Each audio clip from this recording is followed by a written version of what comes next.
Focus. Ideate. Innovate. Enable.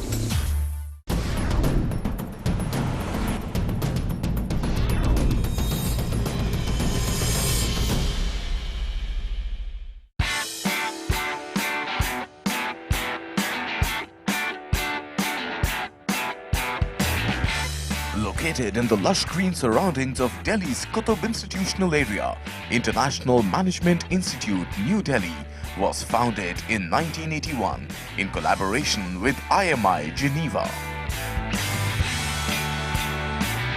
This boutique business school also has the distinction of being India's first corporate-sponsored B school.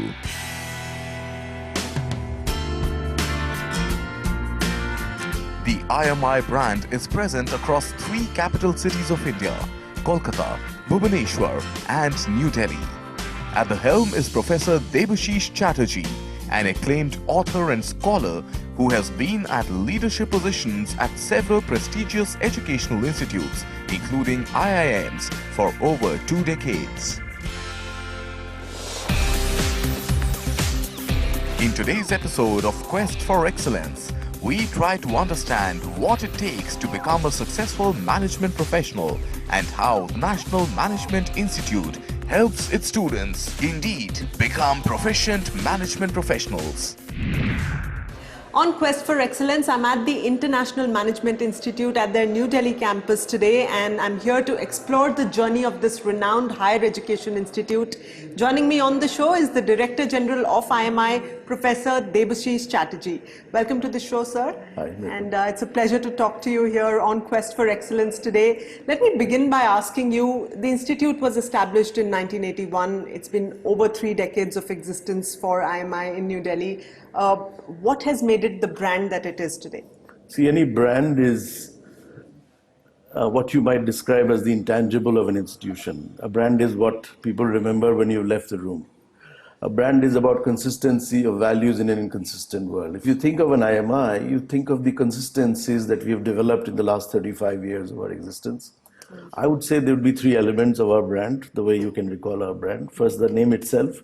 We are an international school with 105 countries participating in creating our brand equity. The second would be our orientation to the market. This was the first corporate sponsor business school of India. And the third element was our contemporary nature. So when you use the term international, apart from having students on exchange programs with various countries, what else is international about IMI? See, the question is, the outlook is global. It's outside in rather than inside out. So when you have so many footfalls of people in this campus, when you have your alumni spread in 5 continents in multiple geographies, 6,000 of them. The current finance minister of Ghana is our former student. And you can imagine that we have contributed towards creating that ethos. So when a student steps inside this campus, he sees in the air something that is global in nature. So typically, what is the profile of the student like, a student who wants to go to IMI? See, the times that we are in demands not just book knowledge. We want students who are context sensitive, who are curious about the world out there. We also want students who are multidimensional in the way they are. While we recruit students, we look at their family histories as well. We'll tend to look at values that they have. The corporates are looking not just for people who would be good in something, they're looking for people who will be able to work in multiple geographies, who will be able to glean out information from multiple spaces and create meaning and see the big picture. Right. And disruption is a popular term that's used today. Disruption is used across sectors, whether it's finance, whether it's technology, healthcare. In the education context, how would you define disruptive education, and would you say that's the way forward to the future? See, disruption is in the air. You can call it education 4.0. What happens here is 2 elements of the education experience has undergone significant change. Now, learning has become asynchronous, which means it is not a function of time. Right. It is also not confined to the place or the classroom. So what we are essentially disrupting is the conventional modes of dishing out information from a vending machine. Right. So disruption is also part of our pedagogy. It's the way we do things. For instance, we teach students about the Kuller economy, which is 50% of India's economy, which believes in barters and relationships. Right. Now, if students were not aware of this, they would not know what is happening beyond the conventional case study methods of teaching, where you're talking about big brands of the world, but you're not aware of your own country. Correct. So disruption in the modes of learning, disruption in the methods of teaching, disruption in the way we see the world, disruption in time and place, and you have the whole recipe. So speaking of teachers and pedagogy and teaching methodology, Right. how do you ensure that your teachers and your faculty stay abreast with the latest developments in the industry? You see, the point is, each of our faculty, the mandate here is 50% of my professors should be teaching abroad. And at any point in time, you'll have an international professor of eminence coming here and Right. teaching a term or a semester. We also have professors of practice that come from the industry that come and teach here, and they co-teach with our faculty, academic faculty. The result is that what is happening in the industry percolates down to the teaching space, and what's happening in the teaching space goes into the industry. And you have a unique 3P philosophy at IMI: purpose, performance, and possibility. So Yeah. can you elaborate on that a little bit? The definition of purpose is how do you integrate your goal with the goals of many other people? Right.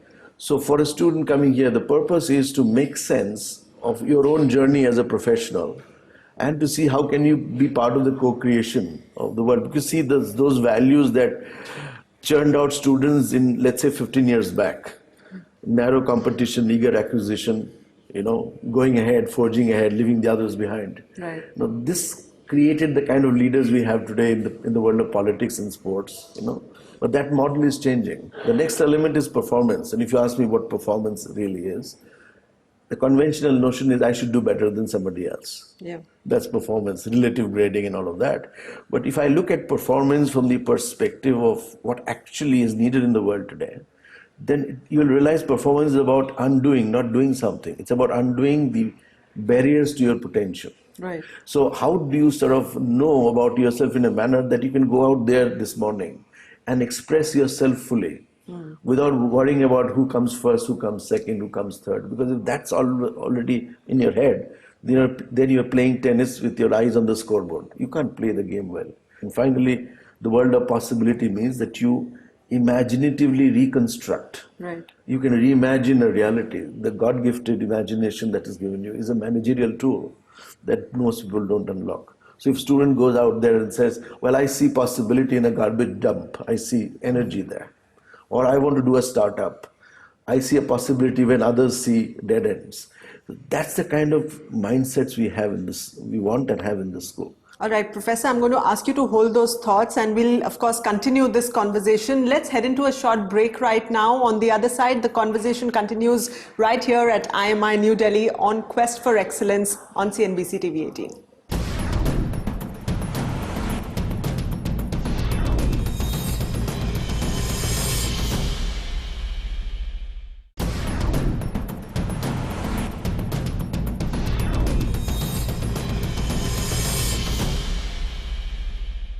Welcome back. You are watching Quest for Excellence on CNBC TV 18 and I'm here at the International Management Institute at New Delhi today speaking to the Director General of the Institute, Professor Debashish Chatterjee. Professor, before the break we spoke about the unique 3P philosophy of the Institute. Right. Let's delve a little deeper into your teaching methodology here at the school today. I believe you expose students to multiple markets. How do you do that and how is it beneficial to students? See, there's one method of teaching called cognition. A professor teaches in class and you cognize it in your brain. Another method of teaching is called immersion. When you don't teach anything, you just immerse students in a context. Right. Suppose you take a design school student and say, can you go out in the city in a batch of 20 and can you draw something that catches your attention, a problem that you can solve? You can't take cell phone pictures. Right. You can only draw. Right? When you are asked to draw something, then you establish an empathy with your subject. This is immersion. So when a student goes out into a global market, a student goes out to France or Eastern Europe or North America, they immerse themselves in the nuances of the marketplace. Right. And the learning there is very deep. very potent. Because you are immersed, your entire body is learning. Learning is an embodied experience. When you learn to walk, your entire body learns. Correct. When you learn a subject, it's an eureka moment, right? Archimedes jumps out of a bathtub, his entire body embodies that learning. So immersion means that you go to a context, a new marketplace, a new geography, where you pick up vibes, nuances that you wouldn't learn in a classroom. So that's precisely why immersions are important. Right. Yeah. Let's talk a little bit also about women and B schools. According to data, it is said that the highest percentage of women that the IIMs achieved, in fact, in 2016 was about 30%. So what's really keeping women away from B schools or top B schools to be? In a previous avatar that I had as a director of an IIM, I had 54% women in the class of 12-13.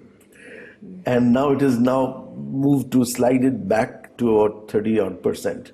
Now what has happened is this is a new normal. When I looked at the data of all the IIMs in the last 50 years, women were 10 to 12%. Right. In fact, 8 to 10% in a 50 years range.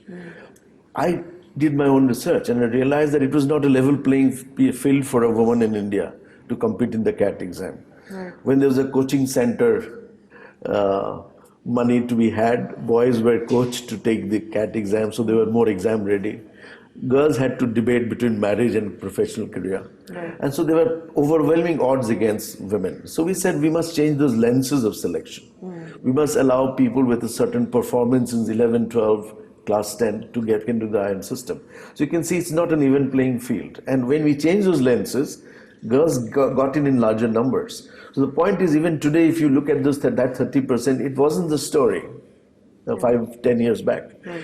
So what is happening here is societal pressures, professional obligations, need to marry and bear a child. These are constant factors weighing in the minds of those girls who at that age of 22, 23 are competing for high profile positions in the IIMs and also in the corporate world. But things are changing and girls are actually coming in increasing numbers. Our worry is about faculty. We don't have as many women faculty as we should have. In fact, students' numbers have gone up, but the faculty numbers in terms of gender equality hasn't quite caught up. So this is a worrisome thing. At the same time, there is a glimmer of hope because people are aware. Because if a classroom is gender equal, then the quality of learning changes. Right. So at IMI, how are you encouraging more intake of women?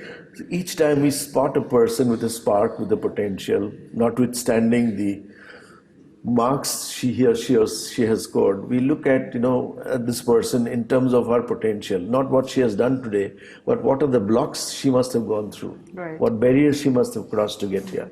So we are more interested in the journey rather than those marks on the score sheet. I think we are also looking at performers in multiple fields, sports, music, right. who have been national level performers. We want them in our campus. And I think we are opening our doors, we are encouraging, we actively engage in asking women why would they not want to come here. Could you elaborate a little bit on the value of a management professional? Because here we are, you're inviting multi-potentialites to come to the IMI campus. What is it that they should be seeking? People have apprehensions about going to a B school today. What would you have to say to them? The conventional understanding of a B school is that we have to be a hard-headed analyst and a number cruncher to make it to business schools. Now, these are management schools, not business schools. You have steep entry barrier, but extraordinary amount of exit options. A B school provides you the necessary rigor and the discipline to convert your talent into entrepreneurial wealth. So we are not necessarily looking at people who are going to only run those multinationals. That's a very lopsided view of a management school. We are looking at people who will manage their own talent, right. Their enterprise, their own dreams. And for that, you need a certain rigor, certain discipline, certain orientation. I think B school is about the excitement and the romance of creation of wealth. It's not about bean counting or number crunching. And if you are somebody who by temperament believes in wealth creation, and wealth can come in multiple currencies, business school or a management school such as IMI should be your natural habitat, your ecology. You want to do something with your idea, convert an idea into a business opportunity.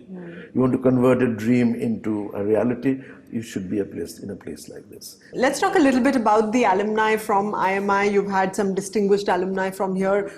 Tell us a little more about them and what's the sort of role that they play in taking the school forward.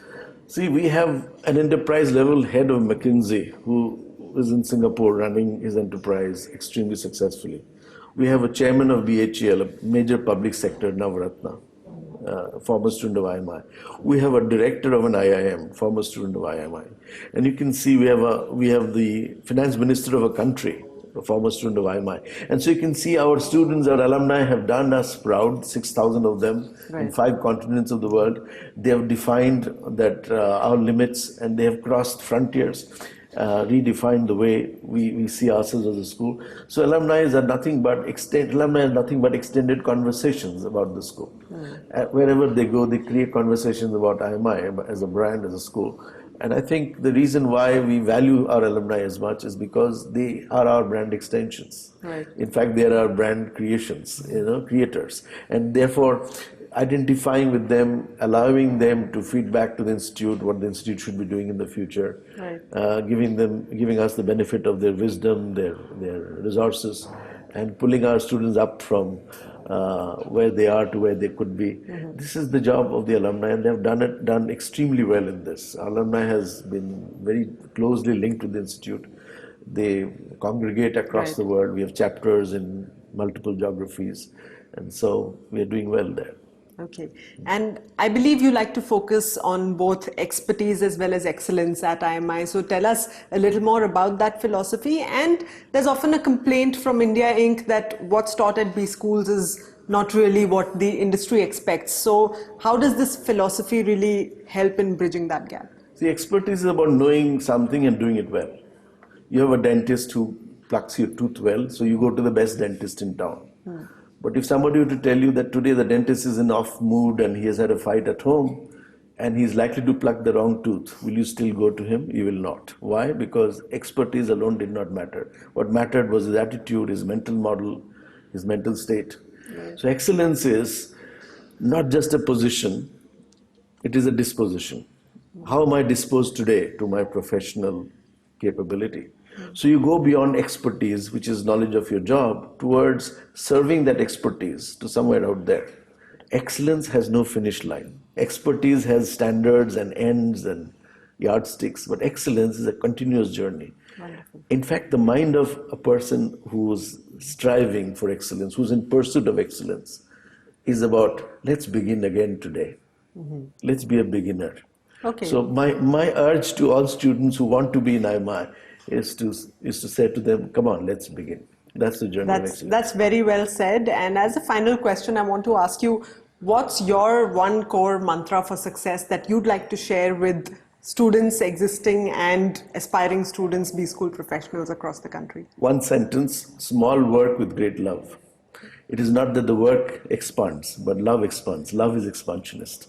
If you do anything with deep attention, as though your life depended on it, Right. you're doing that small work with great love, and it is love that grows. And it's that love that influences people and connects you to customers and consumers. And love has many names. It can be called micro-excellence, it can be called caring, it can be called empathy, it can be called excellence, whichever way you call it. But the fact is that if you do any small work with great love, you've made it. Thank you so much, Professor. It's been a pleasure having you on the show with us. With that, it's a wrap of this episode of Quest for Excellence from the International Management Institute campus at New Delhi. But we'll be back again next time exploring the 3 P's of purpose, performance and possibility that is the IMI philosophy. Thanks for joining us. Goodbye.